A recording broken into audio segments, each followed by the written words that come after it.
సిద్ధు ఫోన్‌లో స్నేహ ఫోటో మధు ముందు పెడతాడు. మధు ఎవరు సార్ అంటుంది ఫోటో చూస్తూ. సిద్ధు ముందు ఇది చెప్పు తనెలా ఉంది? మధు చాలా అందంగా ఉన్నారు. ఇంతకీ ఎవరు సార్ అంటుంది నవ్వుతూ. సిద్ధు నేను ప్రేమిస్తున్న అమ్మాయి. పేరు స్నేహ అంటాడు నవ్వుతూ. మధు ఆ మాట విని షాక్ అయ్యి సిద్ధు వంక చూస్తుంది. సిద్ధు బాగుంది కదా? మధు హా అంటుంది ఫేక్ స్మైల్ ఇస్తూ. మధు వస్తున్న ఏడుపుని కంట్రోల్ చేసుకుంటూ తింటూ ఉంటుంది కార్లో. మధు మీరు ఏమీ అనుకోను అంటే మిమ్మల్ని ఒకటి అడగొచ్చా? సిద్ధు అడుగు. మధు మీరు తనని ఎప్పటి నుండి ప్రేమిస్తున్నారు? సిద్ధు కాలేజ్ డేస్ నుండే. స్నేహ నా జూనియర్, చాలా మంచిది అంటాడు స్నేహని గుర్తు చేసుకుంటూ. సిద్ధు నిన్ను చూస్తే అప్పుడప్పుడు స్నేహ గుర్తుకొస్తుంది. మీ ఇద్దరికి చాలా సిమిలారిటీస్ ఉన్నాయి. అందుకే నేను నీకు అంత క్లోజ్ అయ్యింది. మధు చిన్నగా నవ్వుతుంది. సిద్ధు మధుని డ్రాప్ చేస్తాడు. మధు ఏం మాట్లాడకుండా వెళ్ళిపోతుంటే కనీసం బాయ్ కూడా చెప్పకుండా వెళ్తున్న మధుని చూసి మధు అని పిలుస్తాడు. మధు వెనక్కు తిరుగుతుంది. సిద్ధు ఏమైంది అలా ఉన్నావు? ఒంట్లో బాగోలేదా? మధు కొంచెం హెడేక్‌గా ఉంది. బాయ్ సార్ అని వెళ్ళిపోతుంది. మధు లోపలికి వెళ్ళేదాకా ఉండి వెళ్ళిపోతాడు. రమ్య మధు మధు అని పిలుస్తున్నా మధు రూంలోకి వెళ్తుంది. అంత చీకటిగా ఉంటే లైట్స్ వేసి ఏంటే లైట్స్ కూడా వేసుకోకుండా చీకట్లో కూర్చున్నావు అని మధు దగ్గరికి వచ్చి కూర్చుంటుంది. మధు ఏం మాట్లాడకపోయేసరికి ఏమయ్యిందే? ఎందుకలా ఉన్నావు? అంటుంది. మధు ఇంకా కన్నీళ్లు ఆపుకోలేక రమ్యని పట్టుకుని గట్టిగా ఏడ్చేస్తుంది. రమ్య కంగారుగా మధు ఏమైందే? ఎందుకేడుస్తున్నావు? అని అడుగుతుంది. మధు నువ్వు చెప్పింది నిజమే రమ్య.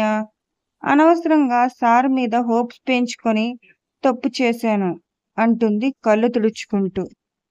రమ్య ఇప్పుడేమైంది? మధు సిద్ధు ఇంకో అమ్మాయిని ప్రేమిస్తున్నానని చెప్పిన విషయం రమ్యకి చెబుతుంది. రమ్య నేను చెబుతూనే ఉన్నా ఆ మనిషితో వెళ్ళొద్దని. నా మాట వినకుండా వెళ్ళావు. చూసావుగా మళ్ళీ తన వల్ల బాధపడుతున్నావు.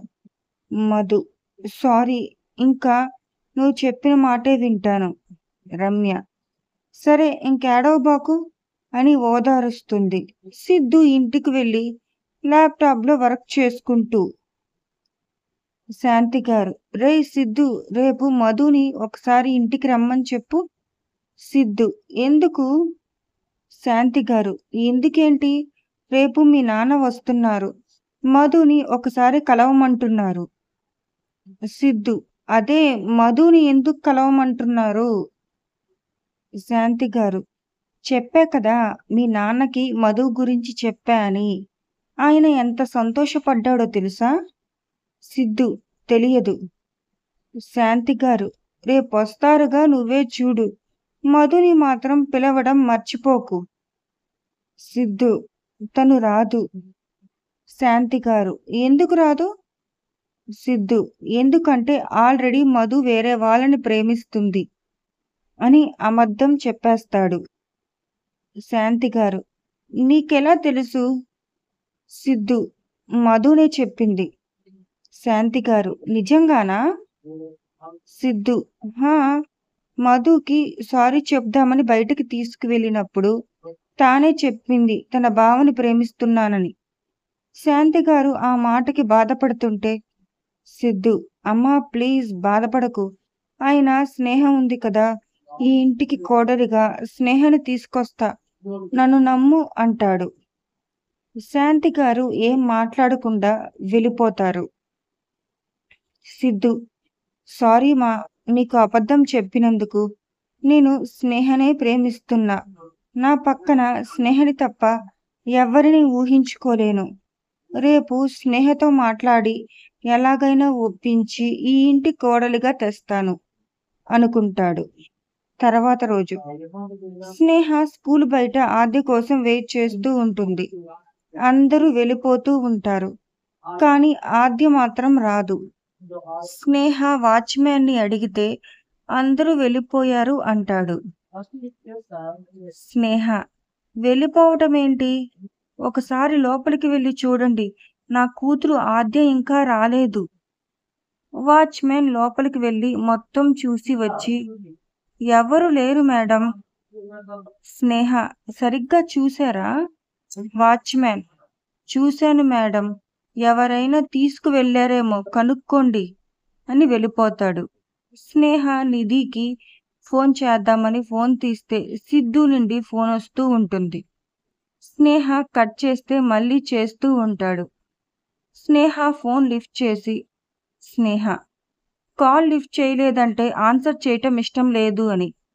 ఎందుకు మళ్ళీ మళ్ళీ ఫోన్ చేసి విసిగిస్తున్నావు? సిద్ధు స్నేహ 1 మినిట్ నేను చెప్పేది విను. స్నేహ చూడు అసలకే టెన్షన్‌లో ఉన్నా. ప్లీజ్ విసిగించకు అని ఫోన్ పెట్టేయబోతుంటే సిద్ధు ఆద్య నా దగ్గరే ఉంది. స్నేహ ఏంటి? సిద్ధు ఆద్య నా దగ్గరే ఉంది. స్నేహ ఆద్య నీ దగ్గరెందుకుంది? ఎందుకు తీసుకెళ్ళావు ఆద్యని? సిద్ధు ఇంకా ఆద్య నా దగ్గరే ఉంటుంది. వాళ్ళ నాన్న దగ్గరే ఉంటుంది. స్నేహ నాన్న ఇప్పుడు గుర్తొచ్చిందా నీకు? మర్యాదగా ఆద్యని నా దగ్గర వదిలిపెట్టు. సిద్ధు నేను రావటం కాదు, నువ్వు రావాలి. నేను ఆఫీస్‌లోనే ఉన్నా అని ఫోన్ కట్ చేసేస్తాడు. స్నేహ మళ్ళీ ఫోన్ చేస్తే లిఫ్ట్ చేయడు. స్నేహ ఆటోలో సిద్ధు ఆఫీస్‌కి వెళ్తూ గౌతమ్‌కి ఫోన్ చేస్తుంది. గౌతమ్ హలో స్నేహ చెప్పు. స్నేహ గౌతమ్ సిద్ధు ఆద్యని తీసుకెళ్ళాడు. గౌతమ్ వాట్? స్నేహ నాకెందుకో భయం వేస్తుంది. గౌతమ్ అంటూ ఏడుస్తూ గౌతమ్ కంగారు పడకు నేను వస్తున్నా. నువ్వు ఎక్కడ ఉన్నావు? స్నేహ ఆటోలో సిద్ధు వాళ్ళ ఆఫీస్‌కి వెళ్తున్నా. గౌతమ్ సరే నేను వస్తున్నా అని కార్‌లో బయలుదేరతాడు. వీడియోను ఆస్వాదించినందుకు ధన్యవాదాలు. ఇంకా ఎక్కువ భాగాలు చూడాలంటే సబ్స్క్రైబ్ చేయండి. మీ అభిప్రాయాలను కామెంట్‌లో పంచుకోండి. తరువాతి భాగంలో కలుద్దాం.